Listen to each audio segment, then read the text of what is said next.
아마 좀 약간 우울 모드로 가고 있는 것이 현재 이 시대를 살고 있는 우리가 아닐까 하는 생각이 듭니다. 잘 아시는 것 같이 코로나19로 인해서 전체적인 사회적 분위기가 좀 다운된 그런 느낌입니다. 초대교회, 우리는 늘 초대교회에 대한 관심을 갖고 있는 그리스도인들입니다. 초대교회가 어떻게 세워졌고 어떻게 부흥했고 성장했으며 선교사를 파송했고 또 초대교회가 가지고 있던 가슴 아픈 기억도 이 사도행전에서 기록하고 있습니다. 잘 아시는 내용들입니다. 사도행전 2장에서 성령을 받았습니다. 예수님의 12제자를 포함한 120명 문도가 성령을 받고 나서 그들의 삶이 바뀌게 됩니다. 예수님을 따라다니면서 온갖 기적과 표적을 보고 귀한 말씀을 들었지만 그들이 성령을 받지 않은 상태에서는 예수님이 안 계시고 바깥으로부터 조그만 어려움이 오면 그냥 주저앉고 도피 행각을 보이는 것이 그 당시 예수님의 제자들의 모습이었습니다. 하지만 마가의 다락방에서 성령을 체험한 그들은 이제는 담대하게 예루살렘의 성전에 나가서 주는 그리스도시요 살아계신 하나님의 아들이심을 전파하기 시작합니다. 그 가운데서 대제사장들과 그 당시 기득권인 유대인들은 박해를 할 뿐만 아니라 그러지 못하게 함에도 불구하고 베드로와 요한 그 제자들은 복음을 전파하기 시작합니다. 그리고 기사와 표적이 따릅니다. 성령이 역사하는 곳에는 기적이 나타나는 것을 여러분들 믿으시기 바랍니다. 교회가 부흥하기 시작합니다. 회개를 선포했을 때 하루에 3,000명씩 5,000명씩 회개하고 제사장의 허다한 무리까지도 주 예수 그리스도의 복음으로 돌아오게 됩니다. 그 당시 예루살렘 인구가 대략 6만에서 8만 정도를 생각한다면 하루에 3,000명, 5,000명씩 회개하고 돌아온다는 건 한 달 아니면 예루살렘에 살고 있는 모든 사람들이 복음으로 돌아온다는 생각을 하게 됩니다. 성도의 숫자가 갑자기 많아지면 여러 가지 어려움을 겪게 됩니다. 사람이 많아지면 교회는 이제 다양한 기능을 발휘하기 시작합니다. 말씀을 선포하고 기도하고 찬양하고 그 가운데 또한 힘들고 어렵고 가난한 사람들을 구제하는 일을 하게 됩니다. 그런데 이 구제하는 일은 쉽지가 않습니다. 사람이 동원돼야 되고요, 물질, 재물이 소요되는 일이기 때문에 그렇습니다. 그런데 구제를 하다 보니까 구제 대상에서 빠지는 사람이 있었다는 것이죠. 그러니까 형평성의 문제가 발생하기 시작합니다. 초대교회는 이런 어려운 문제를 극복하기 위해서 7명의 집사를 세우게 됩니다. 7명의 집사, 직분자를 세우는데 성령과 지혜가 충만한 사람입니다. 그리고 사람들로부터 칭찬을 받는 사람, 이 세 가지 요건을 갖춘 사람을 초대교회 집사로 세우게 됩니다. 오늘 말씀은 집사 7명 중에서 스데반 집사와 빌립 집사 두 사람에 대한 이야기를 하고자 합니다. 이 7명의 집사를 통해서 구제하는 데 있어서 역할 분담을 하게 됩니다. 사도는 말씀과 기도에 전념하는 대신에 집사님들은 교회에서 일을 시작하게 됩니다. 그러자 교회는 더욱 부흥하기 시작합니다. 3,000명, 5,000명씩 회개하고 돌아올 때 집사님 7명 갖고 과연 감당했을까? 이런 생각은 드는데 어찌하였건 간에 직분자를 세움으로 인해서 교회가 더 건강하고 잘 성장 부흥하는 것을 성경에서는 기록하고 있습니다. 문제가 발생합니다. 항상 좋은 일에만 발생하는 일이 있는 것이 아니라 나쁜 일도 발생을 하게 되는데 핍박이라는 것이 초대교회에 가해지기 시작합니다. 그 당시 유대교라고 하는 바리새인들과 그 당시 기득권인 정치적인 종교 지도자들이 예수 그리스도의 복음이 전파되는 것에 대한 위협을 느끼기 시작합니다. 그들이 스데반을 고소 고발합니다. 이 스데반 집사는 사도는 아니고 제자도 아닙니다. 집사로 세워지는 사람입니다. 근데 그에게 성령과 지혜가 충만했습니다. 사람들로부터 인정받는 집사였습니다.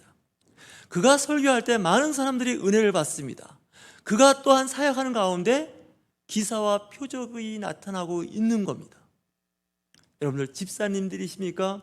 권사님이십니까? 장로님이십니까? 여러분들이 똑같은 능력이 나타납니다. 저도 그러기를 바랍니다. 손 얹고 기도한 즉 병이 낫는 거예요. 더러운 귀신들이 떠나가는 겁니다. 이 스데반이 이제 대제사장 앞에 끌려오게 됩니다.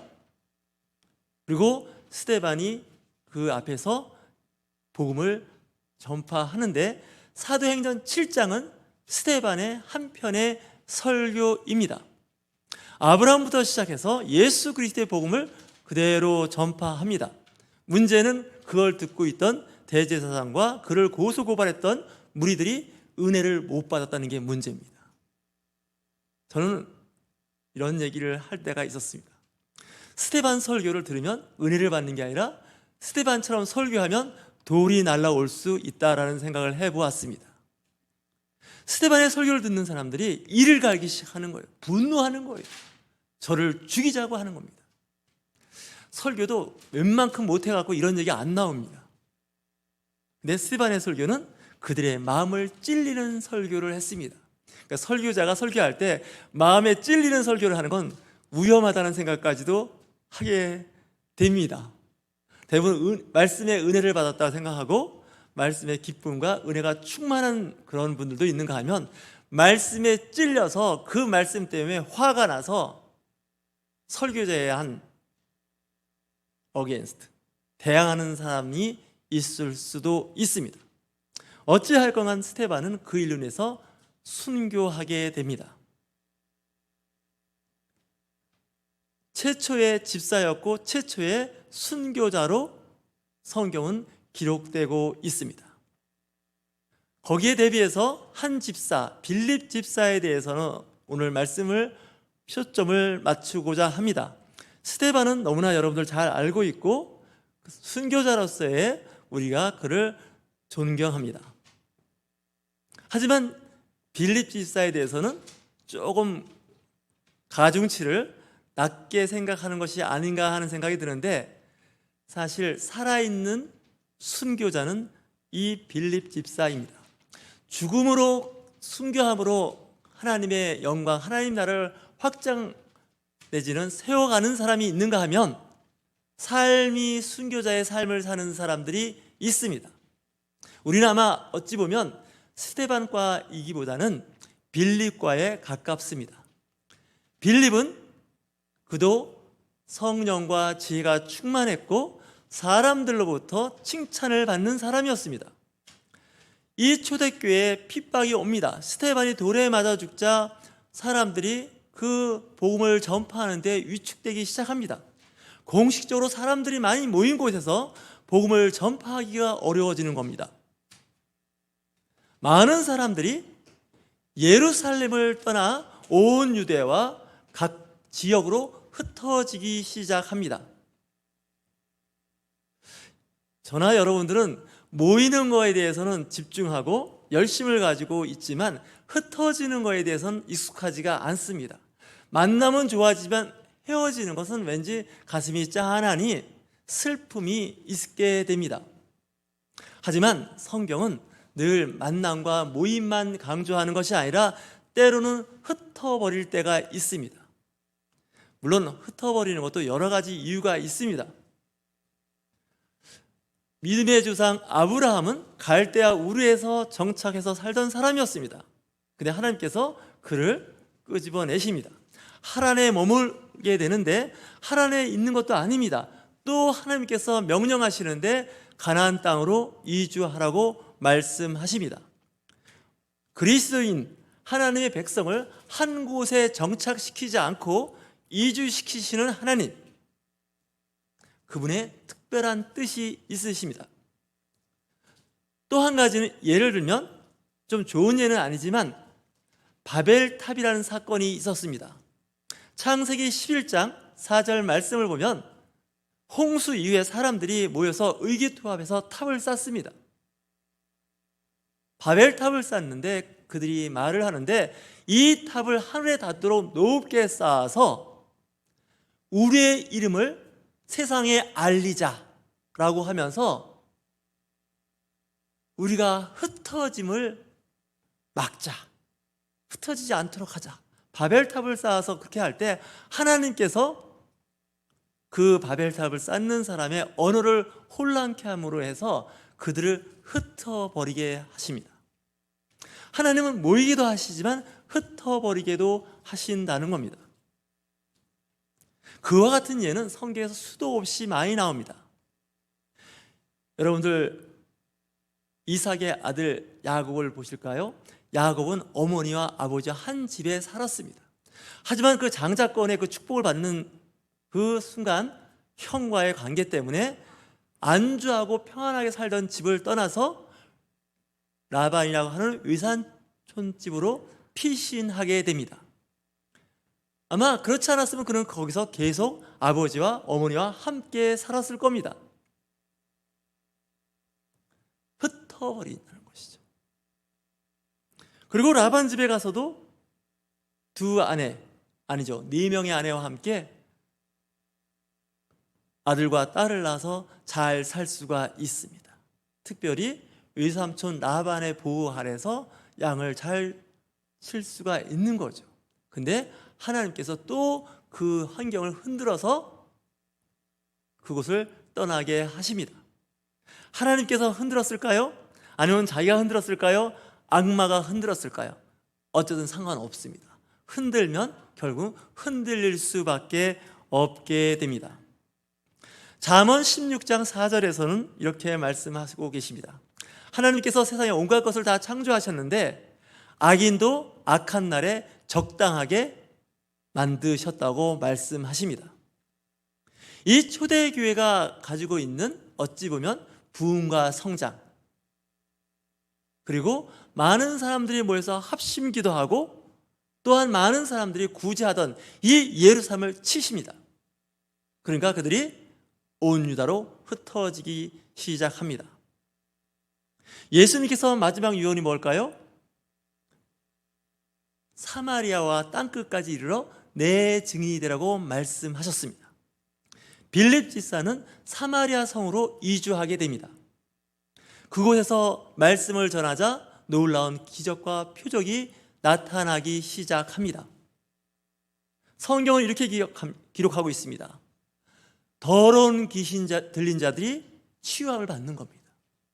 중풍병자들이 치유함을 받는 겁니다.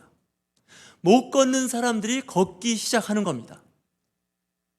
하나님의 사역에는 표적과 기사가 나타납니다. 많은 사람들이 주께로 돌아옵니다. 원래 이 사마리아 땅은 이스라엘 사람, 유대인들이 좋아하지 않는 그러한 곳입니다. 물론 사마리아 사람들도 유대인들을 좋아하지 않습니다. 하지만 그곳에서 병자들이 치유하는, 사람들이 갖고 있는 근본적인 문제들이 해결되면서 그들이 주님께로 돌아가며 예배자로 세워지기 시작합니다. 하나님께서 흩어짐으로 인해서 흩어진 사람이 있는 곳마다 교회가 세워지기 시작하는 것이죠. 우리는 똘똘 뭉쳐서 같이 합심해서 무엇인가 해야겠다는 것이 한국 기독교의 우리들의 모습인데, 흩어지고 헤어지는 것에 대해서는 상당히 어려워하고 있습니다. 이렇게 말하고 있는 저 역시도 이 헤어짐에 대한 훈련이 안 되어 있습니다. 흩어짐에 대한 준비가 안 되어 있는 겁니다. 하지만 하나님께서는 그 판을 흔들어서 흩어지게 하신다는 겁니다. 불편한 이야기지만 할 수 없습니다. 안디옥의 교회가 세워집니다. 이 안디옥 교회는 크게 부흥해서 예루살렘 교회보다 더 크게 부흥하고, 이 안디옥 교회를 통해서 바나바와 바울이 해외 선교를 하기 시작합니다. 예루살렘 교회보다 오히려 영향은 안디옥 교회가 더 컸던 것 같습니다. 또 핍박이 일어났을 때 다메섹으로 많은 사람들이 이주했습니다. 사울은 다메섹에 예수 그리스도를 믿는 사람을 잡으러 대제사장의 공문을 갖고 갔던 사람입니다. 핍박을 하니까 그곳에 남아서 견디는 사람이 있는가 하면 상당수는 그 이웃에 있는 도시나 국가로 이주하기 시작합니다. 요즘 코로나19로 인해서 우리나라에 많은 분야의 큰 변화를 겪고 있습니다. 많은 사람들이 모여서 하던 집회와 예배, 회의, 대회 이런 일들이 다 스톱된 거나 마찬가지입니다. 어찌 보면 소수가 모여서, 아니 그 소수조차도 모이기 힘든 사회적 어려움을 갖고 있는 것이 지금의 시대입니다. 이럴 때 우리 그리스도인들은 한번 생각해 보아야 됩니다. 하나님께서 혹시 이번 기회를 통해서 흩으시는 것이 아닌가? 기존에 있던 그 기득권, 당연히 누리던 것, 그런 것으로부터 다시 한번 생각할 수 있는, 변화할 수밖에 없는 그런 시대를 우리가 경험하고 있는 것입니다. 하나님은 양지를 음지로도 만드시고 음지를 양지로 만들기도 하십니다. 옥토, 좋은 밭을 소금밭으로도 만드시고 또한 소금밭을 옥토로도 만드시는 분이시기 때문에 그렇습니다. 하나님의 나라는 영원하고 하나님의 교회는 영원하지만 그 환경은 늘 균일하게, 동등하게, 편하게, 평탄하게 가지 않습니다. 우리의 인생도 마찬가지입니다. 예수 그리스도를 믿으면서 신앙생활하면서 장미꽃잎 떨어져 있는 탄탄한 양탄자 같은 길을 걸으면 얼마나 좋겠습니까? 네, 그럴 리가 없습니다. 세례받고 직분자로서 살면서조차도 어려움을 겪을 수가 있습니다. 스데반과 빌립 집사 외 5명의 집사는 구제와 어찌 보면 교회의 일을 담당하기 위해서 선출된 직분자입니다. 근데 그들이 말씀을 전하고 안수한 즉 병이 낫고 귀신들이 떠나가는 것을 보게 됩니다. 그들은 순교도 하고 또한 흩어져서 하나님의 일, 사역을 감당하기 시작한다는 것이죠. 처음에 선출될 때는 교회 행정, 어떻게 보면 교회 직분자로서 섬김의 직분자였지만 나중에는 그들이 이제는 사역자로 세워지는 것을 우리는 말씀을 통해서 볼 수가 있는 것입니다. 그래서 교회에서 집사, 권사, 장로님이 되신 후에 나중에 전도사, 목사님으로 선교사로 세워지는 것을 우리는 볼 수가 있습니다. 하나님의 나라, 하나님의 교회가 때로는 흔들릴 때가 있습니다. 하나님께서 치셔서 그 교회를 흩어지게 만들 때가 있습니다. 가장 좋은 흩어짐이라 하면 그 교회에서 일정 인원을 파송 보내는 방법이 있습니다. 선교사이던 또한 새로운 교회를 개척하도록 교회의 직분자를 파송하는 것이죠. 그런데 교회는 그렇지 못한 것 같습니다. 꼭 교회가 불미스러운, 요즘 말하는 스캔들로 인해서 교회가 흩어지게 하실 때가 있습니다. 우리가 생각할 때는 가슴 아프고 그러면 안 되는 일임에도 불구하고 하나님의 목적은 때로는 흩어지는 것, 갈라지는 것, 나눠지는 것을 통해서 하나님 나라가 확장되고 세워지는 것을 경험하게 됩니다. 저는 교회를 볼 때마다 흩어지고 심지어는 교회가 없어지는 것을 볼 때가 있습니다. 성도가 교회인데 성도들이 흩어지면서 그 어디에선가 다시 교회를 세우고 그 교회가 성장 부흥을 통해서 하나님 나라가 확장되는 그런 모습을 나중에 보게 됩니다. 당신은 가슴이 아픕니다. 사람들로부터 손가락질 당하고요, 교회가 왜 저러냐고 그런 말을 듣기도 합니다. 그런데 하나님께서는 그런 방법으로도 하나님의 나라를 세워나간다는 것을 깨닫게 됩니다. 여러분들, 종자라는 씨앗이 있습니다. 그 씨앗을 밭에 뿌릴 때 한 군데다가 다 그냥 던져놓지를 않습니다. 심지 않는다는 것이죠. 씨앗은 골고루 흩어져서 뿌려야 되는 겁니다. 씨를 한 주먹 한 땅에 한 곳에 심는 사람은 없습니다. 나무를 심어도 마찬가지입니다. 우리가 씨앗을 많이 뿌린 후에는 솎아내기를 하죠. 농사지는 사람들은 솎아내기를 합니다. 때로는 많은 씨앗을 발화시킨 후에 다른 곳으로 이제 그 모종을 옮기는 작업을 하게 됩니다.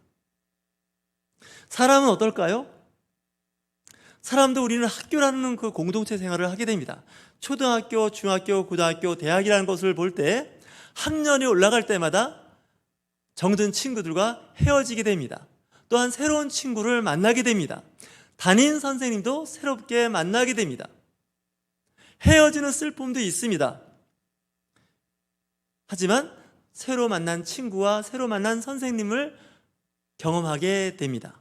저는 어릴 때 초등학교 다닐 때 1학년에 입학한 후 6학년까지 한 선생님, 한 친구들과 같이 공부하면 얼마나 좋을까.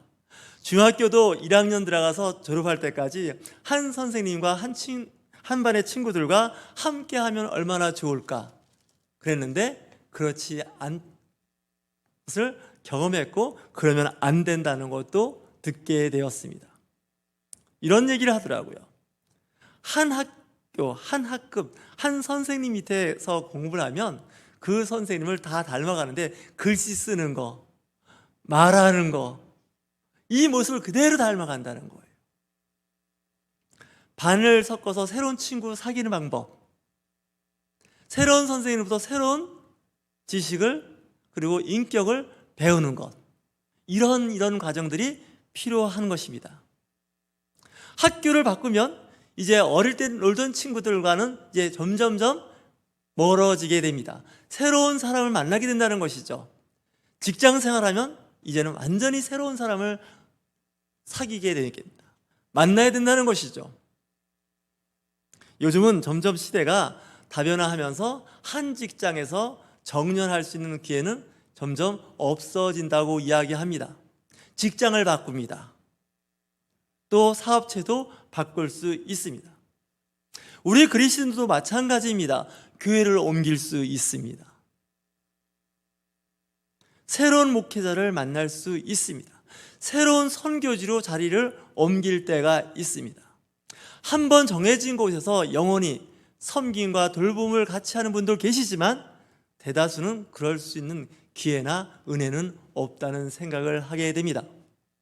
이 빌립 집사는 사도행전 8장에서 기록이 되고 있지만, 그 이후에는 사도행전 21장에서 8절에서 그의 행적이 나타나는데, 사도 바울이 가이사라에 있을 때 전도자 빌립 집사의 집에 머무는 기록이 나옵니다. 시간적으로 약 20년의 세월이 흘렀습니다. 빌립 집사는 생각이 많았을 겁니다.